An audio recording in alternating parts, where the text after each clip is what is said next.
This one's a rather sensitive topic for me, and I'm sure it's also a sensitive topic for you as well, because this is something you can only do once. You can only plan for it once, and however way it happens, that is what happened, and that is how to give birth to your child, okay? I'm going to preface this topic by saying a few things. Firstly, legal disclaimer side of things. I'm not a medical professional, so seek your own professional advice with a qualified medical practitioner, okay? This is only my opinions. This is only things that I have personally read and researched, and I'm only sharing my viewpoints for general educational purposes. Now, the other thing I want to say, and this was so important for me to say to my own wife, is that whatever happens with you and your baby, however way it works, and no matter how much planning you did and what you wanted, whatever ends up happening, you did what was best for your child. I think that is so important to feel assured about. And whatever happens, if it did not go the way you planned, it is not your fault, okay? You did your best. Now, putting that out of the way, when it comes to childbirth, there's a couple of options, and I am only repeating the exact same things that I personally experienced with my own child's birth. The options were give birth at home. You know, at home you could do water birthing, so do it in the bathtub. You could do an assisted birth. You could go to hospital at the moment of labor and, you know, get injected with antibiotics and epidural, and, you know, they could, what do you call it, induce labor, right? So they'll inject you with chemicals and hormones to induce the labor to speed up, right? And if that happens and you can't bear the pain, and, you know, if things look like they're going bad, then they're going to suggest a cesarean, okay? You can always ask for a cesarean at the very beginning, but if things do look bad, then they're going to ask for a cesarean. That's what we were informed about. That's what we were told. There's something that I had coming into the experience of becoming a parent that I think really helped me. First of all, I had a very good support community network around me. I had people I look up to, mentors that really guided me in a very personal way. I had professionals that we paid. I'm in a situation now where I'm blessed with good financial results, so I could afford to hire a professional doula. And for those of you who don't know what a doula is, it's something of sorts like a midwife, but not practicing as a midwife kind of thing, but they assist you during birth. And she was very helpful as well. So I'm very fortunate about that. But the other thing I also had was experience in my past ventures and hustle, right? I've been hustling since I was a teenager, and because of that, I have been consulting with hundreds, I can't even count how many they were, it could be thousands of people that were parents, because my clientele were predominantly parents.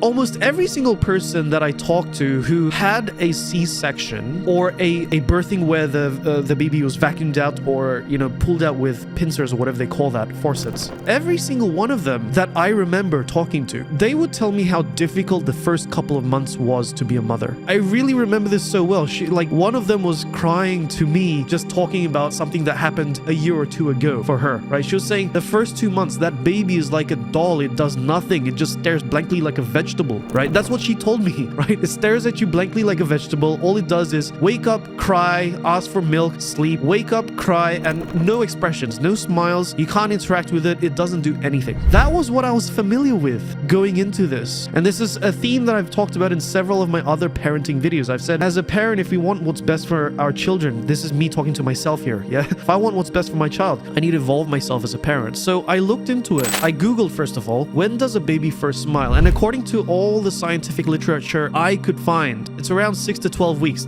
Even the people at the hospital, they were saying around about 2 months, 2.5 months. That's when your baby's going to smile. They all say that to me. And so that's what I came in expecting. I'm expecting a vegetable. I'm expecting something that has no feedback to go on, right? Oh, are you okay? And that's it, right? But then I gave birth.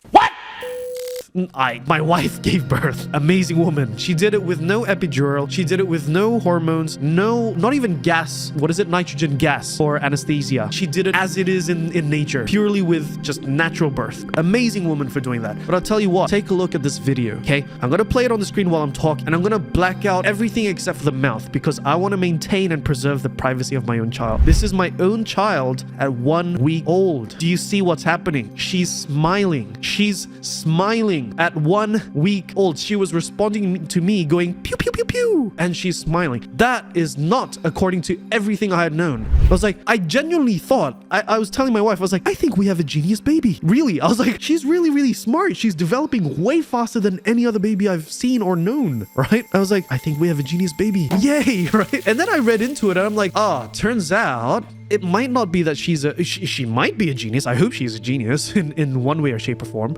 But it turns out it has everything to do with how the baby was birthed. As to, at the very least in the early stages of life, according to the research I've done, it's for the first, I think it was first 6 years of their life, if I'm not mistaken. How quickly they develop and the way that they develop is all determined at the moment of birth. How did they get born? You see, according to research that I've looked into, there was this one lady called Marcel Geber. Marcel Geber in 1959, I think, if I'm not mistaken, 1956, something like that. She, from France, went to Africa. So she was in the medical practitioner in France. I believe she got fed up with how midwifery and stuff happened over there. And so she moved to Africa. I don't remember her full story in detail, okay? So you might have to look in that yourself. But all in all she knew from all the literature in the Western world was, babies do nothing until 2.5 weeks. And then they smile and then life goes back to normal. But then she went to, I believe it was Uganda in Africa. And what she found is even within the first 4 days of being born, that baby was already smiling. That video I showed you was the first week of life, right? She was smiling to me days after she was born, okay? I did not record any of that because the first few days with my own baby, I couldn't give a shit about recording any content. It was just me and my baby, right? But I tell you something, it was really, really special.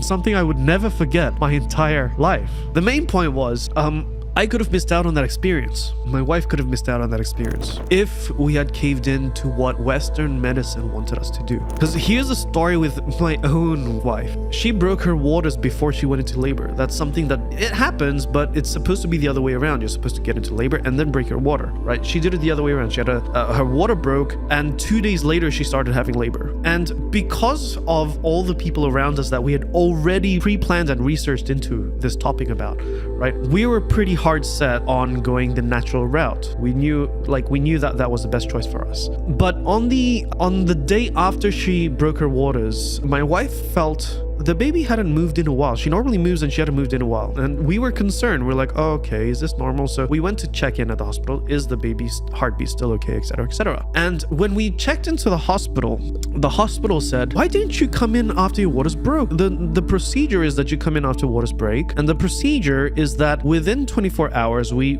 put you on antibiotics to, just cover off of any infections that could be harmful to your baby, blah, blah, blah, blah, blah, right? And then we also recommend inducing, okay? So inducing labor to come on really, really quickly. And of course, I know because I've seen this so many, many times. I don't have any research to back this up, but I know from my own experience that inducing labor means a very painful labor, and a very painful labor increases the chances of needing a cesarean. So it wasn't just me, it was my wife as well. We both agreed, let us not do induction unless it is absolutely necessary. Unless 42 weeks have passed by and the baby's still not out, okay, maybe we might induce then. But as long as it's still in the range of normal range, then just let nature take its course. That's what we said. But when we communicated that to the medical professionals, they went on a very long spiel about how they would hate for anything bad to happen to the mother or to the baby. This is something that could lead to death. You need to have antibiotics, at the least antibiotics, and then we can talk later about inducing. I was like, if we had not done our research before it happened, then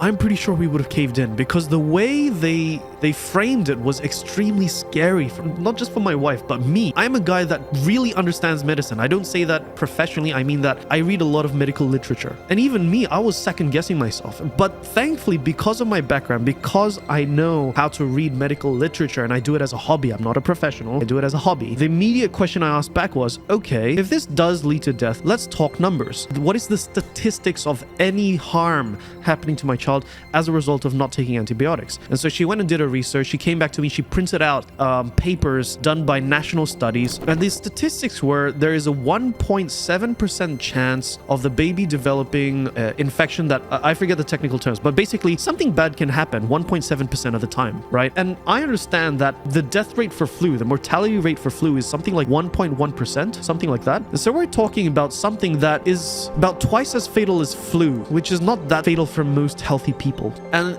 that data was what reassured us. Unless there is a sign of infection, you can do your blood test and confirm an infection. If there's an infection, we'll do an antibiotics run.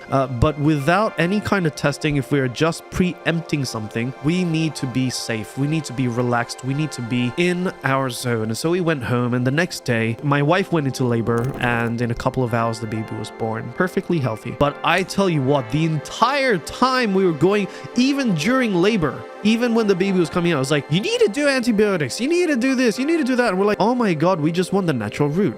But are we glad we did it? Yes. Okay, I'm doing some reading right now. There's a book called Magical Child by Joseph Chilton Pearce. I've touched on this in several videos before, but I don't mean this as in this is Bible or anything like that, but I'm saying get your mind expanded, read things and just see the world from a different perspective. How do you know that the Western medical practice is the correct practice? Do you remember reading in history books or going through school and they were telling you about the Black Plague, and 600 years ago they thought leeches would heal you from all kinds of sicknesses, and they do heal some kind of sicknesses, but definitely not all kinds of sicknesses. They thought witches caused the plague. They thought there was a lot of medical knowledge that was just flat out wrong. They used to do operations with no washing hands or anything like that. It was just cut your leg off and hopefully you live. How do you know that today's medicine isn't just a slightly upgraded version of that awful, dreadful medicine back then? I don't know. I am not suggesting this way or that way. I'm not attacking the medical field. They are professionals. They know more than me. They've done more research than me. They, whatever. But all I'm saying is, if you look at the statistics, a baby is supposed to smile 2.5 months after they're born. According to the research done by Marcel Geber, in Africa, days after the child is born, the baby is smiling, interacting. They're not vegetables. They are babies as they should be. And I have experienced that personally with my own child. Okay. And to add to that paper by Marcel Geber, she came to Africa at a time where the first Western hospitals were being established there. And naturally, when the hospitals were operational, it was only the rich Africans that could afford Western medicine. And so the rich being the rich, they were like, okay, let's do it through the hospital route. And they then experienced the same thing as the Western world, 2.5 months of vegetable. It's not race related. It's not geography related. It's not diet related, at least not from the data that we have. It is 100% how the baby was born, right? According to the material by Joseph Chilton Pearce, and I'm only ranting what I've read, okay, or sharing what I've read rather, inducing labor, giving all kinds of chemicals to ease the pain, numb the body, and so numbing the baby and the mother, using forceps to force the baby out, sucking the baby out in a vacuum. All that extra steps that nature did not intend has the effect of putting unsurmountable stress onto both the mother and the baby. And it comes as a price that the baby and the mother has to pay, both in the short term, in that first 2.5 months of vegetable baby, and in the long term. That's what Joseph Chilton Pearce says. I haven't verified this anyway in any practical sense, but at least for the first week of the baby's life, I can confirm, yes, a natural birth really does lead to a better parenting experience. That being said, for you can do whatever you want with your baby and child and body. It is your body, it is your child. Do not listen to me. I am a nobody. I don't know what I'm talking about. I am unlicensed, okay? So take it with a grain of salt, okay? I'm only sharing my own personal experiences. And for those of you that do maybe want to go through the traditional natural birth route, if you are in a community or area where it is reasonable to employ the services of a professional doula that is used to giving natural birth, I would highly encourage exploring that option. I'm not going to say do it or don't do it. And the other thing as well is, even if you're not in an area or maybe you don't have the funds to achieve that, there's a lot of stuff on YouTube everywhere that can help support you in that journey as well, okay? I am also happy to give my fair, 2 cents worth of opinions. So if you want to leave a comment, I'm going to do my best to read them all, especially since the channel is still new. We're still at 20 subscribers or something as I'm recording this. So while we're still very, very small, I can afford to spend more time really answering more questions, okay? I can't say the same thing once we're at I don't know, however big the channel gets, but the offer is there if you need it. So I hope you can subscribe to the channel and show us a little bit of love and support. Share this with anybody who you think needs to hear this. I intend to make a lot more videos on parenting, so I'll see you guys in the next one. And here's to your success, being a wonderful parent and having a wonderful baby. See you guys next time.